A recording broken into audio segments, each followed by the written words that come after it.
Audio Jungle.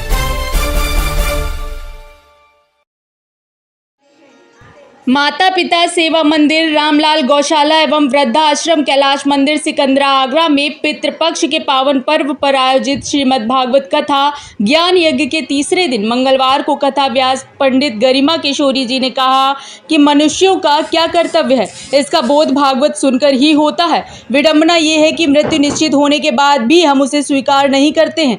निष्काम भाव से ही प्रभु का स्मरण करने वाले लोग अपना जन्म और मरण दोनों सुधार लेते हैं।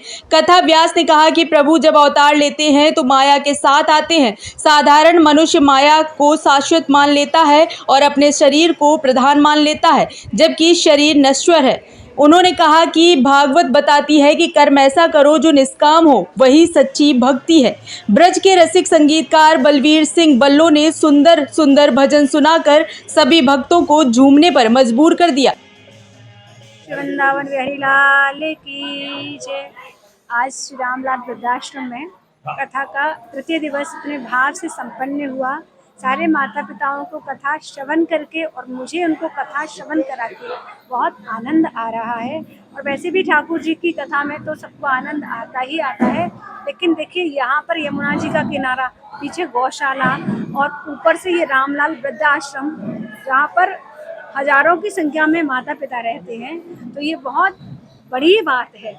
लेकिन देखो, गृहस्थ जीवन से त्याग सबको करना चाहिए। एक समय आ जाता है जब हमको अपने गृहस्थ जीवन से संन्यास ले लेना चाहिए। लेकिन मैं उन सारे बच्चों से यही निवेदन करती हूँ कि जैसे कि आज अभी भैया कह रहे थे कि आज एक प्रस्ताव आ रहा है, योगी सरकार एक प्रस्ताव पारित कर रही है कि जो भी बच्चे अपने माता पिता की सेवा नहीं करते, उनको परेशान करते हैं, प्रताड़ित करते हैं, उन सारे बालकों की संपत्ति को जब्त कर लिया जाएगा और फिर सरकार उनकी सेवा करेगी और उनकी संपत्ति सरकार को ही प्राप्त हो जाएगी। लेकिन मैं सारे बालकों से यही निवेदन करना चाहती हूँ कि देखो, माता पिता इट्स नॉट अ संपत्ति।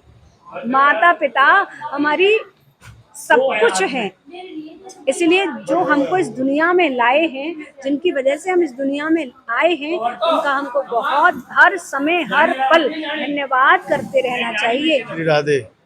आज श्रीमद् भागवत कथा के तीसरे दिन आप देख रहे हैं किस तरीके से कि अमृत की वर्षा हो रही है। और ये अमृत की वर्षा कहाँ हो रही है? स्वर्ग जैसा घर। जिस तरीके से रामलाल आश्रम वृद्धाश्रम या स्वर्ग का नज़ारा है, सच्ची में जिन माँ बापों और जो माताएं यहाँ पे हैं, उनके अपने परिवार से वंचित होके यहाँ पे हैं, लेकिन उनको जो आनंद का आज भाव हो रहा है, जिस आनंद का वो यहाँ आनंद ले रही हैं, वो श्रीमद् भागवत पंडित गरिमा किशोरी के मुखार बिन से हो रहा है। कई माताएं तो अश्रु की धारा से बोल रही हैं कि ये पल हमसे ओझल ना हो। हम तो कह रहे हैं 15-15 दिन में यह श्रीमद् भागवत होनी चाहिए। रामलाल वृद्धाश्रम का श्री प्रसाद शर्मा जी की पत्नी हूँ मैं। रामलाल आश्रम में ये वो कथा हो रहा है, भागवत कथा। बहुत अच्छा, बहुत अच्छे सबको अच्छा लगा। किशोरी जी बहुत अच्छी समझा रही है, बोल रही है कथा में, और हम सबको बहुत ज़्यादा अच्छी लग रहा है।